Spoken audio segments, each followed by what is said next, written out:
Thank you very much. I must say it's really, really lovely to be invited into the lion's den. I appreciate it very much. Why are we here? Why am I here? Well, I think I'm here firstly because I really think it's important to discuss between comrades. I think if we know we've got the same long-term aim, which is the destruction of capitalism and the creation of communism, or whatever we want to call it, but we know that we disagree on how to get there, then it's really important to discuss. And I think there's a more general question. I mean, why are we here? Why are we here? Why do we want to talk about strategies for changing the world? And I suppose the answer is, or has to be, that we feel trapped. We feel trapped in this awful world. We feel trapped in capitalism. We know that capitalism is a complete disaster for humanity. And we want to get out. We want to find a way out. We want to do more than just campaign against Brown and campaign against Bush and campaign against racism and campaign against wage freeze and etc., etc., etc. We actually want to change the world. We want to find a way out. We want an answer. We want a strategy. But perhaps there isn't any answer. Or perhaps there's no single answer. That's perhaps the hardest thing, or a hard thing to live with. Maybe what we should do, I mean, if you're expecting us to give an answer, then maybe the best thing that we could do actually would be to hold up a giant mirror, you know, and say, look at yourselves. You have a passion against capitalism. You have many different experiences. That's why you're here. You have a lot of experience of struggle. Look to yourselves for the answer. Maybe there isn't any answer. Or maybe there isn't any strategy. Because the title of the session is Strategies for Changing the World. And that suggests that there's going to be a debate between two strategies. Between a strategy for changing the world through taking power and the strategy for changing the world through not taking power. And the problem with that is that, in fact, I don't want to propose a strategy. Because for me, strategy and the idea of taking power are really part of the same thing. A strategy, according to my dictionary, because I did look it up actually, is a plan designed to achieve a particular long-term aim. But the long term, maybe it's too late to think of the long term. Maybe the long term is simply too long.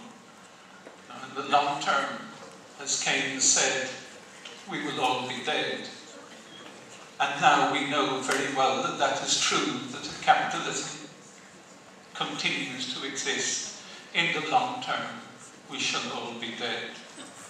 So maybe we shouldn't think of the long term. Maybe we should need to think of shorter term.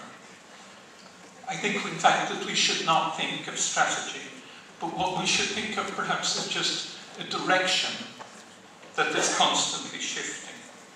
So that the road to communism should not be thought of as being a straight road to a clearly visible end, but rather we should think of a multiplicity of paths, that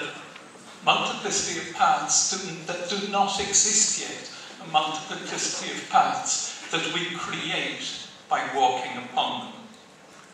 And I think these are two very different, it's not just a question of words, that these are actually two very different conceptions of anti-capitalist politics. Because the idea of a strategy implies a clear path forward that is agreed upon centrally and then explained to those who want to follow. So there may be discussion and deciding upon the strategy, but once the strategy is fixed, then it is a question of explaining it. Let me explain to you how we get to communism. Let me explain to you why my strategy is right and that other strategy is wrong. In other words, it leads to, the idea of strategy leads to a politics of monologue. But on the other hand, if we say no, it's not a question of strategy, it really has to be a question, we have to think of a multiplicity of paths that we create by walking upon them, then that implies that we're talking of thousands or millions of explorations that push in roughly the same direction, intersect, join up, separate again, go on. And this leads us not to a politics of monologue, not to a politics of explaining, but to a politics of dialogue, of sharing experiences, of asking. Asking we walk, as the Zapatistas say.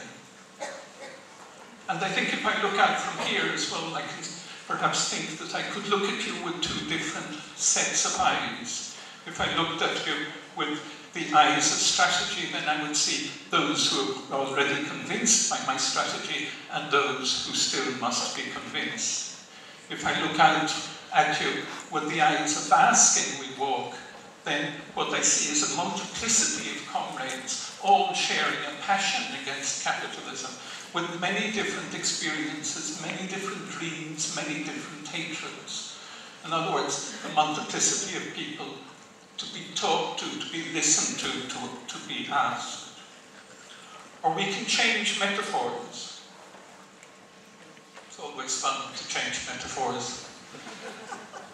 We can change metaphors, and instead of thinking of paths, perhaps we should think of cracks. Perhaps in terms of a multiplicity, instead of a multiplicity of paths, we should think of a multiplicity of cracks in capitalist domination. Because capitalism, obviously, is basically a system of command. It is a system of command transmitted through money. And I think what we all do, what we all try to do, in fact, all the time, is to find a way of saying no. To find a way of refusing, a way of saying, no, I will not do what capital requires of me. I will not dedicate my life to money. I shall do what I consider necessary, what I consider desirable.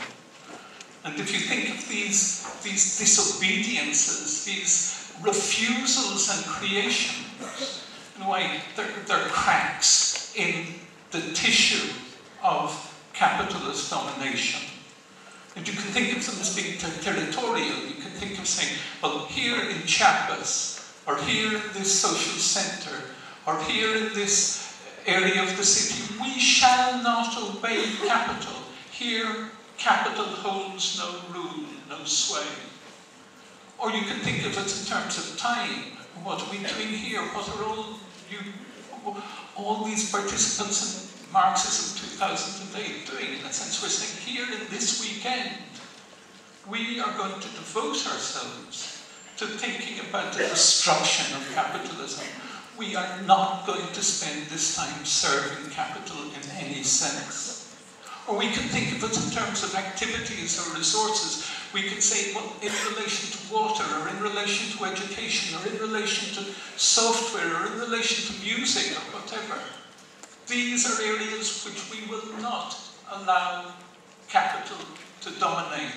And so we find ways of revolting. Sometimes we do it on a huge organised basis, like the people of Cochabamba and Bolivia, who said, we will not allow the privatisation of water, and they rose up and they organised the administration of water themselves, and they won. Or just private activities. The refusal to obey the law of copyright, for example.